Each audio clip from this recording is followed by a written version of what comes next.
audio jungle.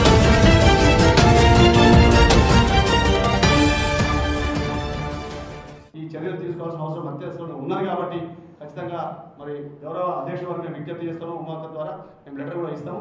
ఖచ్చితంగా అధ్యక్షుల వారికి విన్నవించి మా యొక్క విన్నపాలను విన్నవించి ఖచ్చితంగా యాక్షన్ తీసుకోవాలని చెప్పి మేము కోరుకుంటాము. జై తెలంగాణ. నిజామాబాద్ జిల్లా ప్రజలందరికీ కూడా నమస్కారం. మీడియా మిత్రుల ద్వారా ఇవాళ నిజామాబాద్ జిల్లా ప్రజలందరూ 2014 సందర్భంలో ఎన్నికలు జరిగినప్పుడు కానీ తెలంగాణ ఉద్యమ సందర్భంలో కానీ మొట్టమొదటిసారి టీఆర్ఎస్ పార్టీ పుట్టిన తర్వాత కానీ ఎప్పుడైనా ఉమ్మడి నిజామాబాద్ జిల్లా ప్రజలు కేసీఆర్ గారికి బలాన్ని ఇచ్చి అండగా నిలబడి టీఆర్ఎస్ పార్టీని నిలబెట్టినటువంటి ఘనత నిజామాబాద్ ప్రజలు. మరి 2014 ఎన్నికల్లో 9కి 9 సీట్లు ఉమ్మడి నిజామాబాద్లో ఎమ్మెల్యే సీట్లు గెలిపించి ఇవాళ రాష్ట్రంలో ప్రభుత్వం ఉంది అంటే నిజామాబాద్ ప్రజల చెలవనే అని చెప్పి మేము ఎన్నోసార్లు మీ అందరు కూడా చెప్పడం జరిగింది. మరి ఇటువంటి సందర్భంలో నిజామాబాద్ జిల్లా నుండి సీనియర్ నాయకుడిగా ఉండి చాలా సంవత్సరాలు ప్రజా జీవితంలో ఉన్నటువంటి ఒక వ్యక్తిగా టీఆర్ఎస్ పార్టీలోకి చేరుతామని చెప్పి వారు కేసీఆర్ గారిని కోరినటువంటి సందర్భంలో కేసీఆర్ గారు మా అందరితో చెప్పిన మాట ఏంటంటే, నిజామాబాద్ జిల్లా ప్రజలు మీకు 100కి 100% మార్కులు వేసి గెలిపించిండ్రు, మిమ్మల్ని అందరినీ కూడా అసెంబ్లీలకు పార్లమెంట్లకు పంపించిండ్రు. మరి ఇంకొక నాయకుడు ఇన్ని రోజులు ప్రజా జీవితంలో ఉన్నటువంటి నాయకుడు కూడా వస్తా అని చెప్తున్నారు. కాబట్టి ఆ నాయకుడికి ఇండివిజువల్గా ఇచ్చే గౌరవం కన్నా మీ నిజామాబాద్ జిల్లా ప్రజలను గౌరవించాల్సినటువంటి బాధ్యత నా మీద ఉన్నదని చెప్పి వారు మా అందరికీ చెప్పి గౌరవ డి శ్రీనివాస్ గారిని ఆనాడు పార్టీలో చేర్చుకోవడం జరిగింది. పార్టీలో చేర్చుకున్నటువంటి వెంటనే క్యాబినెట్ హోదా ఇచ్చి రాష్ట్ర ప్రభుత్వ సలహాదారుగా అంతర్రాష్ట్ర విషయాలు ఏమన్నా ఉంటే వేరే రాష్ట్రాలతో సంప్రదించాల్సినటువంటి సందర్భంలో మంచి పాత్ర పోషిస్తారని చెప్పి వారికి ఇమీడియట్గా క్యాబినెట్ హోదా ఇవ్వడం జరిగింది. ఆ తర్వాత వెంటనే వచ్చినటువంటి అవకాశం వారికి గౌరవ డి శ్రీనివాస్ గారికి రాజ్యసభ సభ్యుడిగా కూడా టీఆర్ఎస్ పార్టీ నుంచి మా పార్టీ అధ్యక్షుల వారిని ఎన్నుకోవడం జరిగింది. ఎటువంటి ప్రోటోకాల్ లేకుండా కాంగ్రెస్ పార్టీలో అవమానపడి ఆఖరికి తను రాష్ట్ర స్థాయిలో దేశ స్థాయిలో రాజకీయాలు చేసిన నిజామాబాద్ జిల్లాలో ఒక ఎమ్మెల్సీ పదవిస్తే నాకు చెప్పకుండా ఎమ్మెల్సీ పదవి ఇచ్చినారని చెప్పి బాధపడినటువంటి గౌరవనీయులు మన టీఆర్ఎస్ పార్టీలో చేరిన తర్వాత మా అధ్యక్షుల వారు రాజ్యసభ పదవి ఇచ్చి వారిని గౌరవించారు. ఇవన్నీ జరుగుతున్నటువంటి సందర్భంలో ఎప్పుడైనా మా అధ్యక్షుల వారు మాతో చెప్పినటువంటి నిజామాబాద్ జిల్లా ప్రజాప్రతినిధులతో చెప్పినటువంటి మాట ఒకటే, మీ జిల్లాలో ప్రజలకు తగినటువంటి గౌరవాన్ని ఇవ్వడానికి వీరికి పదవి ఇస్తూ ఉన్నామని చెప్పడం జరిగింది. మేమందరం కూడా మరి పార్టీ బాగుండాలి, పార్టీ సఖ్యతగా ఉండాలని చెప్పి వారికి ఎప్పుడు కూడా సహకారం అందించడం, వారికి అన్ని వేళలా గౌరవం ఇవ్వడం జరిగింది. అయితే ప్రతి సందర్భంలో కూడా గత కొన్ని నెలలుగా ఒక 6-7 నెలలుగా గౌరవ డి శ్రీనివాస్ గారి కుటుంబ సభ్యులు వేరే పార్టీలో చేరడం, ఆ చేరినటువంటి కుటుంబ సభ్యులకు ఈ పార్టీలో ఉన్నటువంటి పెద్ద ఆయన మరి అటువైపు కూడా అండగా ఉండాలి, మద్దతు నిలబడాలని చెప్పి ఓపెన్గా చాలా సందర్భాల్లో చెప్పినటువంటి విషయాలు కార్యకర్తలందరూ కూడా మా దృష్టికి తీసుకురావడం జరిగింది. మరి కార్యకర్తలందరూ కూడా ఇబ్బంది పడుతున్నటువంటి సందర్భం, పెద్ద ఆయన ఈ పార్టీలో ఉండి మమ్మల్ని ఆ పార్టీలో పనిచేయమంటా ఉన్నారు, మరి మాకు ఏం చేయాలనో అర్థమైతే లేదని చెప్పి చాలా సందర్భాల్లో మాతో మాట్లాడినటువంటి పరిస్థితి. ఇవన్నిటినీ కూడా గమనంలోకి తీసుకొని మరి కుటుంబంలో ఉండేటటువంటి అంశాలను వారు కంట్రోల్ చేసుకోలేకపోతే దీనివల్ల పార్టీకి రేపటి నాడు ఎన్నికల్లో తీవ్ర స్థాయిలో నష్టం జరుగుతుంది అనేటటువంటి భావన నిజామాబాద్ జిల్లా ప్రజాప్రతినిధులందరిలో కూడా ఉన్నది. ఉమ్మడి జిల్లాలో ఉండేటటువంటి ప్రజాప్రతినిధులందరం కూడా అనుకున్నాం. గత 6-7 నెలల నుంచి జరుగుతున్నటువంటి పరిణామాలన్నీ కూడా మన పార్టీ ఇన్ఛార్జిగా నిజామాబాద్ జిల్లాకు ఉన్నటువంటి గౌరవనీయులు తులా ఉమా గారికి, కరీంనగర్ జడ్పీ చైర్పర్సన్ గారికి మేము నిరంతరం చెప్తూ వస్తున్నాం. పార్టీలో ఉండేటటువంటి పరిస్థితి ఇది, మేము కమ్యూనికేట్ చేసినాం, మాట్లాడినాం.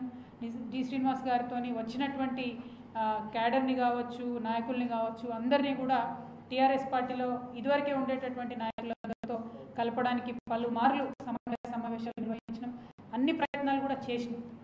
కానీ చేసినప్పటికీ కింద స్థాయిలో ఉండేటటువంటి కార్యకర్తలు కేవలం ఒక వ్యక్తి కుటుంబం వల్ల ఇబ్బంది పడటం అన్నది రేపటి నాడు టీఆర్ఎస్ పార్టీకి చాలా ఇబ్బందిగా పరిణమిస్తుంది. ఎన్నికల సమయంలో మనం ప్రజల గర్వంగా ఇవాళ ఇన్ని పనులు చేస్తున్నామని అనుకునేటువంటి మనం ఒక కుటుంబం కోసం ఇంత ఇబ్బంది పడ్డం, జిల్లాలో భంగపడ్డం అన్నది మంచిది కాదు. కాబట్టి మా అందరి యొక్క ఆవేదన గౌరవనీయులు తులా ఉమ్మ గారు పార్టీ అధ్యక్షుల వారికి విన్నవించాలని చెప్పి మేము కోరుతా ఉన్నాం.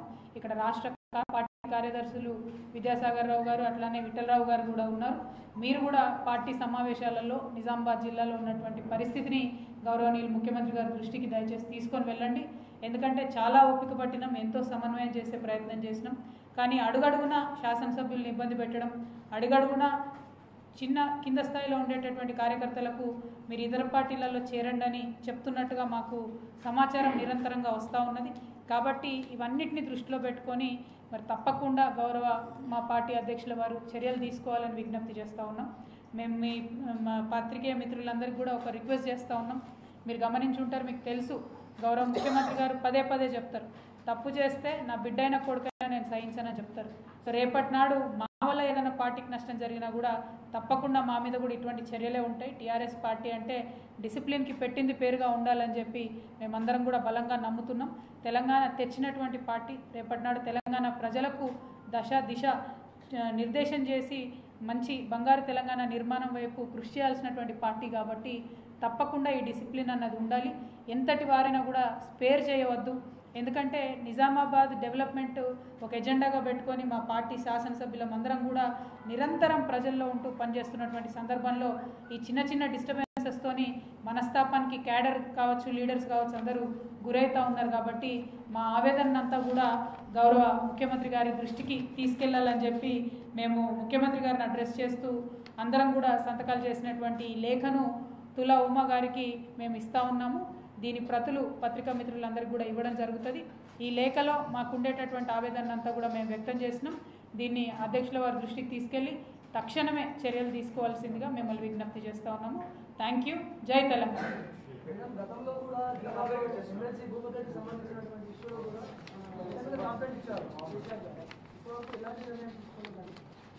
మేము మా అధ్యక్షుల వారికి మాకు ఉన్నటువంటి ఆవేదనని చెప్పుకుంటాం.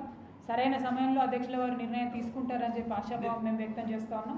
పార్టీ ఎంపీలుగా, శాసనసభ్యులుగా మాకు ప్రజల నుంచి వచ్చేటటువంటి ఏ ఫీడ్బ్యాక్ అయినా కూడా గౌరవ ముఖ్యమంత్రి గారికి చెప్తాం.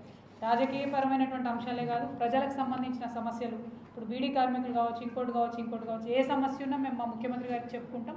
దాన్ని వారు చూసుకొని సమయాన్ని, సందర్భాన్ని బట్టి వారు తప్పకుండా చర్య తీసుకుంటారు. కాబట్టి ఇవాళ పార్టీ రాష్ట్ర వర్గాల్లో ఉండేటటువంటి కార్యదర్శుల్ని, మన నిజామాబాద్ జిల్లా ఇన్ఛార్జ్ గారిని కూడా ఇవాళ రిక్వెస్ట్ చేసి కూర్చోబెట్టి మేము ఇవన్నీ కూడా చెప్పడం జరిగింది. వారు తప్పకుండా మా అధ్యక్షుల వారికి ఈ విషయాలు చెప్తారు. అధ్యక్షుల వారు సరైన సమయంలో చర్య తీసుకుంటారనేటటువంటి విశ్వాసం మాకు. Thank you. జై తెలంగాణ. పేపర్ పట్టుకోవాలి, అందరం కలిసి మెమరాండం ఇవ్వాలా.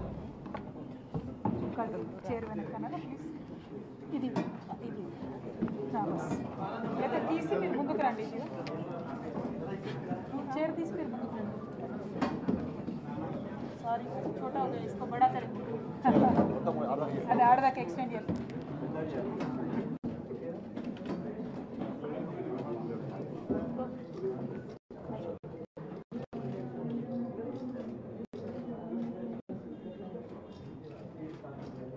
Thank you. పత్రికా మిత్రులందరికీ ధన్యవాదాలు. జై తెలంగాణ.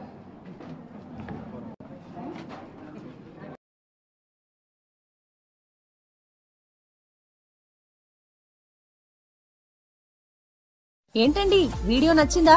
అయితే ఓ లైక్ వేసుకోండి, లేదంటే ఓ కామెంట్ చేయండి. ఎప్పటికప్పుడు మా వీడియోస్ చూడాలంటే సబ్స్క్రైబ్ చేసుకోండి.